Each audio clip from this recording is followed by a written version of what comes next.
What happens when a country masses over 100 armed boats in the most valuable waterway on Earth, and the world's most powerful navy is waiting right there to answer? That's exactly what happened this year in the Strait of Hormuz, and the response was bigger than almost anyone expected. Before we get into it, if you want more breakdowns like this, hit subscribe. If this story grabs you, tap like so more people see it. And if you know someone who follows what's happening in the Middle East, send this their way, because this one is far from over. It started with a satellite photo. Nothing dramatic at first glance, just dots on water. But when analysts zoomed in, they counted roughly 130 small boats, arranged in two separate clusters, floating quietly in one of the busiest shipping lanes in the world. No warning, no press release, just boats sitting there, visible to anyone with access to commercial satellite imagery. That single picture set off alarms in military command centers thousands of miles away. To understand why, you need to understand what these boats actually are, and why Iran has spent decades building so many of them. They are not warships. Most are small, fast, and cheap. Fiberglass hulls, outboard engines. Some are barely more than jet skis with a machine gun bolted on. On their own, they mean nothing against a modern warship. A single Iranian speedboat could never challenge a destroyer, let alone an aircraft carrier. But Iran was never planning to fight that way. The idea behind this fleet is simple and brutal. Instead of building one expensive ship that can be sunk with one missile, build hundreds of cheap boats that can come from every direction at once. Overwhelm the radar. Overwhelm the decision makers. Force an enemy to choose which threat to shoot first while the rest close in. Military analysts call it swarm tactics, and some nicknamed the fleet the mosquito fleet, because, like mosquitoes, no single one matters, but enough of them at once can be unbearable. There's a reason this strategy has survived for so long inside Iran's military thinking. Iran cannot outbuild the United States. It doesn't have the shipyards, the budget, or the decades of naval engineering that produced something like a Nimitz-class carrier. So instead of trying to compete on those terms, Iran built a doctrine designed around cost. A single American-guided missile can cost well over $1 million. A speedboat costs a tiny fraction of that. If Iran can force the U.S. Navy to spend $1 million missile on a boat that costs a few $1,000s over and over again, that math eventually becomes its own kind of weapon. It's not about winning a naval battle in the traditional sense. It's about making the cost of controlling the strait so painful and so constant that no outside power wants to stay there forever. This strategy did not appear out of nowhere in 2026. It has a long history, and that history is the reason nobody in Washington was shocked when the satellite image came in. Back in 2021, more than a dozen Iranian Revolutionary Guard boats raced toward a group of American ships, closing to within roughly 150 meters before a U.S. vessel fired warning shots to push them back. Iran denied doing anything wrong and claimed the Americans had caused the confrontation. A year later, in 2022, Iranian boats came within 50 yards of a U.S. patrol ship and a transport vessel, circling for nearly an hour until the American crew fired a flare and repeatedly sounded their horn to force a retreat. The U.S. Navy called it unsafe and unprofessional at the time. That same phrase would be repeated again and again in the years that followed. In 2023, Iranian state television aired footage showing their speedboats forcing an American helicopter carrier to bring its choppers back down mid-mission. An Iranian commander boasted publicly that his forces had made American helicopters land. That same year, an unmanned American Navy drone boat crossed through the strait while Iranian forces tracked it closely the entire way. Put all of that together, and one thing becomes clear. What happened in 2026 was not something new. It was the same playbook Iran had been rehearsing for years, just executed on a massive scale with real weapons instead of warning shots. Now here's why this waterway matters so much that a handful of boats can shake global oil markets. At its narrowest, the Strait of Hormuz is only about 21 nautical miles wide. Ships have to squeeze through two narrow lanes, each barely a mile across, with a small buffer zone separating traffic going in from traffic going out, roughly a fifth. Of all the oil the entire world uses passes through that narrow gap, along with a massive share of the world's natural gas. When something threatens that strip of water, it doesn't just worry a few military planners. It worries everyone from oil traders in Asia to gas station owners on the other side of the planet. Think about that geography for a second. 21 miles is barely wider than some rivers. A tanker moving through that channel has almost no room to maneuver, no room to hide, and nowhere to go if something goes wrong. That's exactly why a swarm of small, fast boats is so dangerous there. In open ocean, a slow-moving tanker might have space to turn away from a threat. In the strait, it doesn't. It's boxed in by geography on one side and by the sheer volume of other ships around it on the other. Iran didn't choose this location by accident. It chose the one place on Earth where its cheapest weapons could do the most damage to the global economy. But this particular buildup of boats did not happen by accident, and it did not happen in isolation. To understand why Iran had enough boats to mass 130 of them in a single formation, you have to go back to where this entire war started. The story begins on February 28, 2026. On that day, the United States and Israel launched a coordinated wave of airstrikes against Iranian military targets. Among the people killed in that opening strike was Iran's supreme leader himself. Multiple news agencies confirmed it. The man who had led Iran for decades was gone, killed in the very first hours of what would become known as the 2026 Iran War. This was not a small news story that faded after a day. The killing of a sitting supreme leader is one of the most significant events in the modern history of the Islamic Republic. It changed everything that followed, including how hard Iran was willing to fight to hold onto control of the strait. The death also triggered a leadership crisis. Iran's assembly of experts, the clerical body responsible for choosing a new supreme leader, moved quickly. Within about a week, they named the previous leader's 56-year-old son as his successor. Analysts who study the region said the choice sent a clear message. Rather than softening its position after losing its top leader, Iran was doubling down, choosing continuity and defiance over any hint of compromise. President Trump said something striking around this time. He told American media that the strike which killed the supreme leader had been so effective, it had also wiped out most of the likely successors his own administration had been tracking. Whoever Iran chose next, he said, would not be someone Washington expected, because, in his words, the obvious choices were already dead. So picture the situation. A hardline new leader installed within days of his father's death. A government humiliated and enraged. And a military doctrine built entirely around swarming small boats that Iran had been perfecting for years. That combination is what kept the pressure building all spring and summer instead of cooling down. Iran's first major response was to close the strait entirely. Iranian officials broadcast warnings over open radio channels, telling every ship in the area that passage was not permitted. Technically, under international law, Iran did not have the authority to shut down an international waterway. But when a war is actively happening nearby, technically legal and actually safe are two very different things, and shipping companies knew it. Tankers turned around, some simply stayed in port and waited. Oil and gas prices jumped almost immediately. By mid-March, hundreds of ships, many of them flying the flag of India, were sitting stranded near the mouth of the strait, unwilling to risk finding out if Iran's threat was real. The American president responded by pushing other nations with a stake in the strait, including China, France, Japan, South Korea, and the United Kingdom, to send their own naval forces to help keep the waterway open. At the same time, he made it clear the United States would keep striking Iranian coastal targets and vessels. By early April, he had gone further, issuing a direct ultimatum. Reopen the strait by a set date, or face even heavier destruction of Iran's infrastructure, specifically naming power plants and bridges as targets. Iran refused to negotiate under threat. The deadline passed without full compliance. The air campaign, which had technically begun back on March 19th, continued without pause. Then, on April 8th, something shifted. A ceasefire was reached between the United States and Iran, reportedly including a promise from Iran to reopen the strait to commercial shipping. The Secretary of War at the time expressed confidence the truce would hold, calling it a necessary window for diplomacy to work. For a few weeks, it genuinely looked like the worst might be over. By mid-April, instead of fully reopening the strait, Iran had resumed controlling traffic through it on its own terms, deciding which ships could pass and which could not. On April 13th, the United States responded by imposing a full naval blockade on Iranian ports. Central Command reported intercepting dozens of vessels trying to move in or out of Iran over the following weeks. Within about a month, that number had climbed past 80.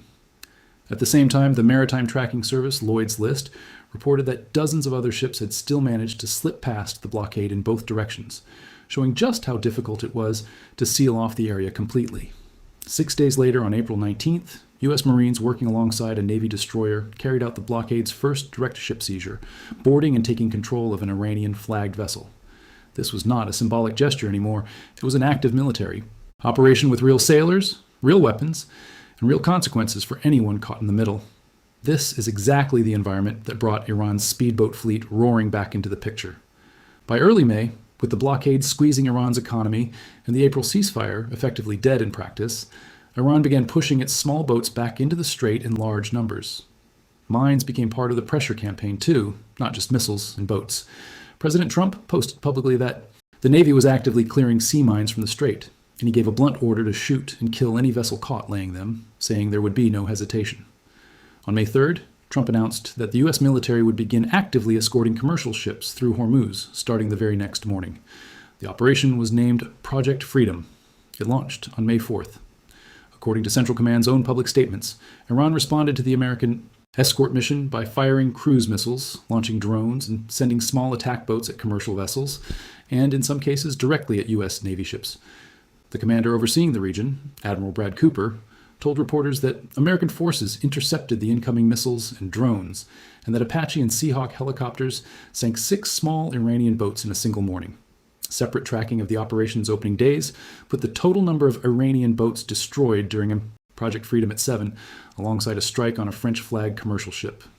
Cooper's language was blunt. He said he had directly warned Iran to stay away from American military assets, and he accused Iran's Revolutionary Guard of trying to terrorize global shipping while U.S. forces worked to keep commerce flowing. All right, quick pause here because I want to make sure this actually sticks with you. If you're finding this useful, drop a like right now before you keep watching. It genuinely helps this video reach more people who are trying to understand what's happening in the Gulf. Now back to the story, because it's about to get a lot bigger. To really understand how one-sided this next part of the fight became, you need to know what the United States already had waiting in the region before that satellite photo of 130 boats was even taken.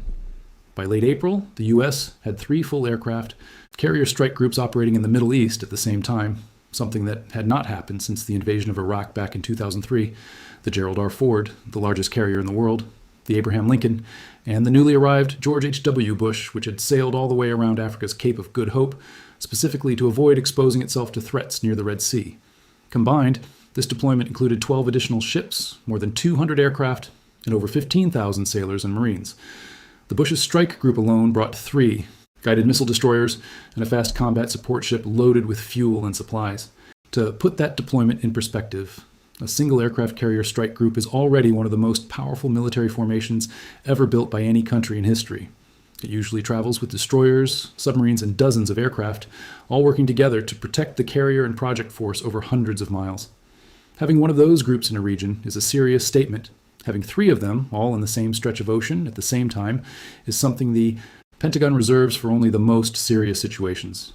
It hadn't happened at that scale in over 20 years. That alone tells you how seriously Washington was treating this crisis, long before the boats were even spotted. So when Iran's fleet massed in the Strait in early May, it was not sailing into empty water.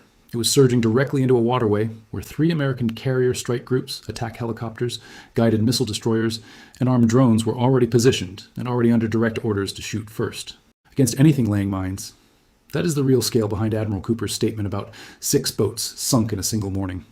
It wasn't a lucky reaction. It was a small piece of one of the largest naval presences assembled in the region in over 20 years, doing precisely what it had been sent there to do.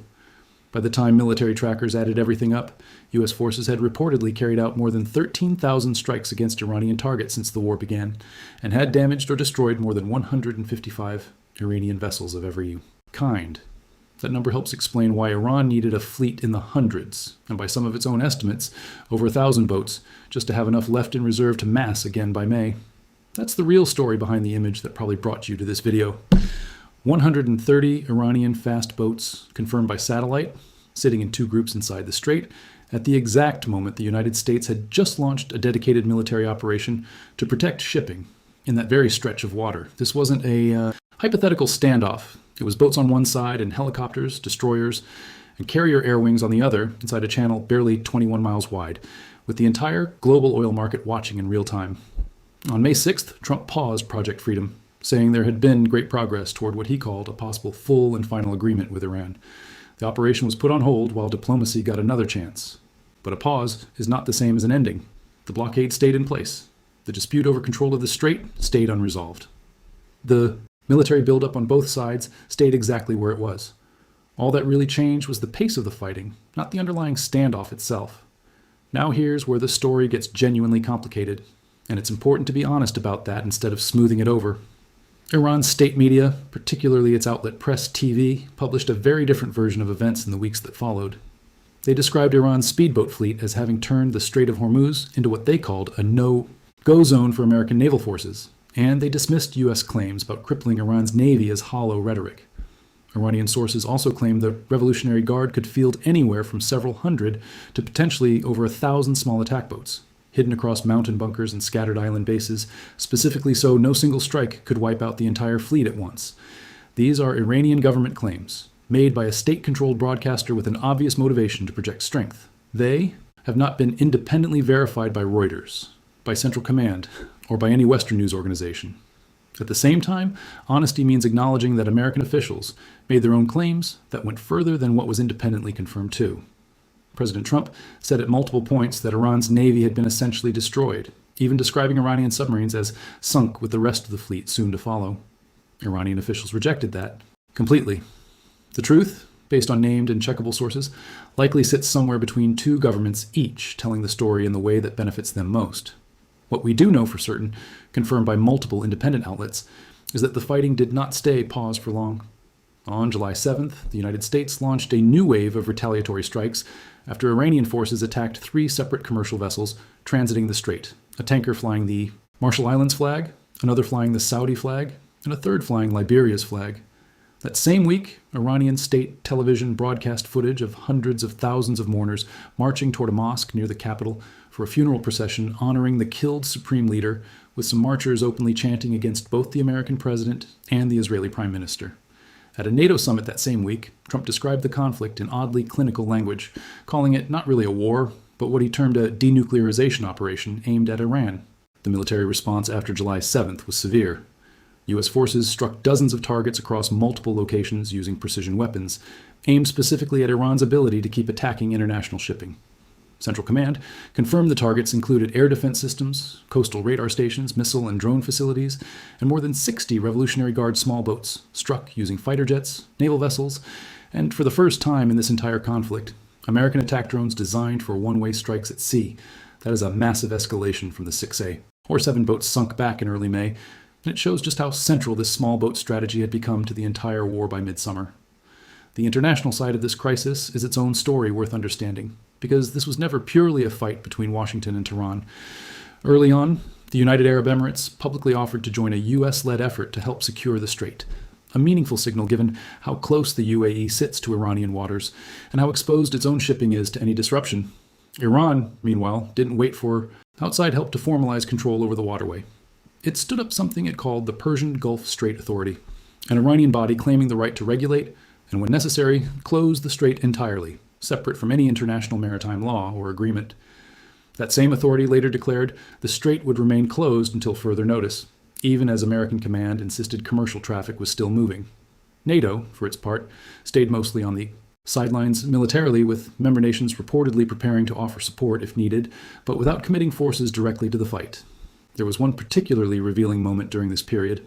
After Iran briefly declared the strait fully open, tied to an unrelated ceasefire extension involving Lebanon, and then closed it again in response to the American blockade, Trump posted publicly that he had, in his own words, all the time in the world, but that Iran did not, arguing the standoff was slowly draining Iran's economy, at very little cost to the United States. When a reporter asked how long he'd wait for Iran to come back with a deal, his answer was short: "Don't rush me." Iran, understandably, saw the blockade very differently, calling it an outright act of war. In response, Iranian forces began seizing foreign commercial ships passing through the strait, accusing them of violating Iran's own maritime rules, essentially mirroring the exact tactics the United States was using against Iranian ships. Iran didn't stay quiet after the July strikes either. The Revolutionary Guard announced retaliatory attacks on U.S.-linked facilities in Jordan, Kuwait, and Bahrain. Around the same period, Trump stated that Iran had shot down an American Apache helicopter patrolling over the strait, and American forces reportedly carried out what officials called self-defense strikes on an Iranian ground control station on Qeshm Island in response. Iran then launched missiles and drones toward Kuwait and Bahrain, though American assessments concluded that none of them actually hit their intended targets. Before we go further, here's something worth thinking about.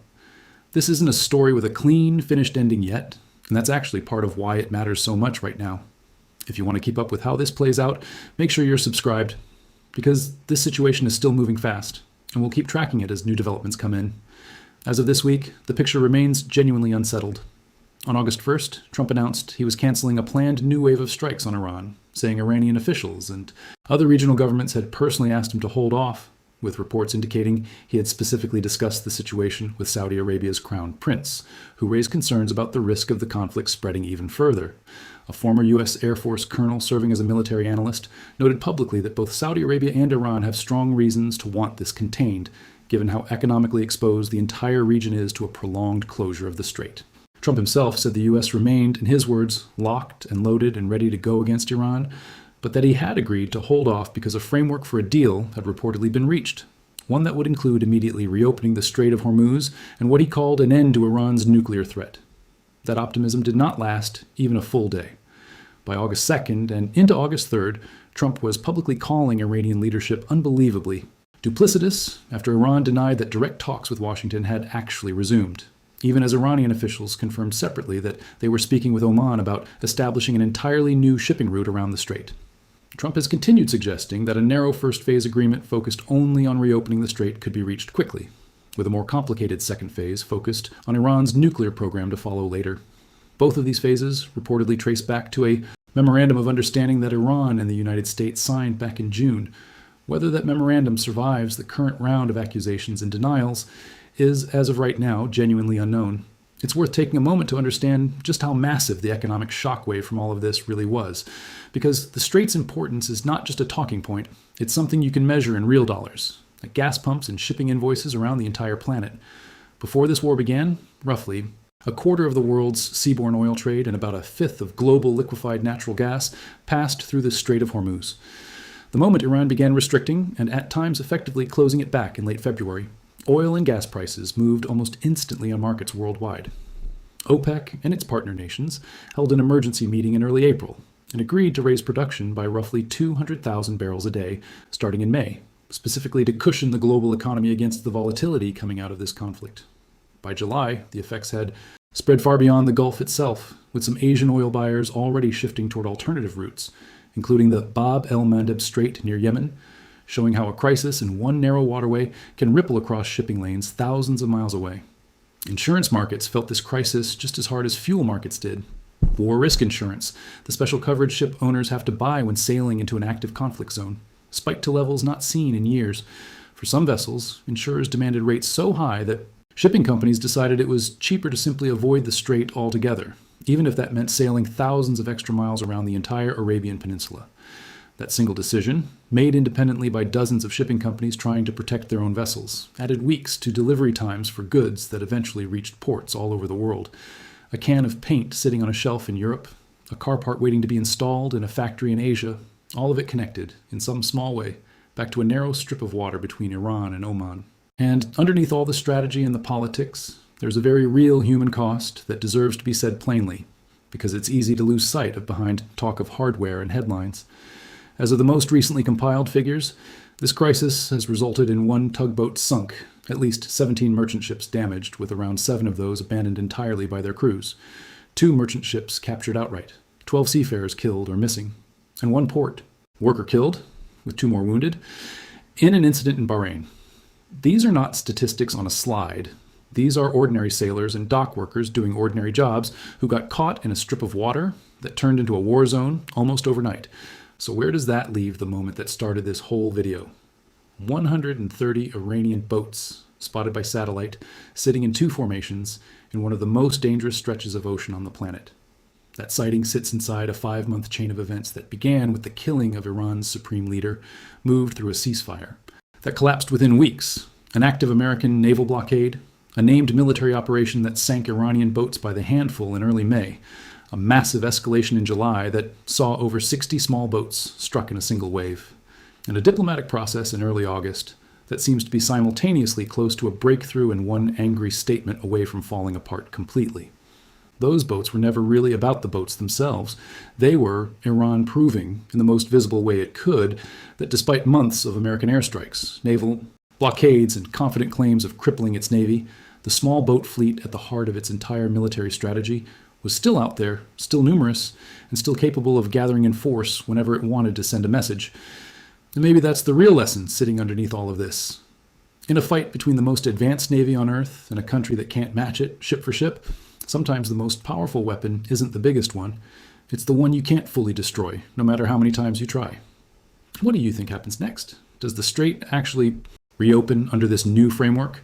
Or does this become just another pause before the next round of fighting begins? Let us know what you think, and we'll keep bringing you the truth as this story continues to unfold.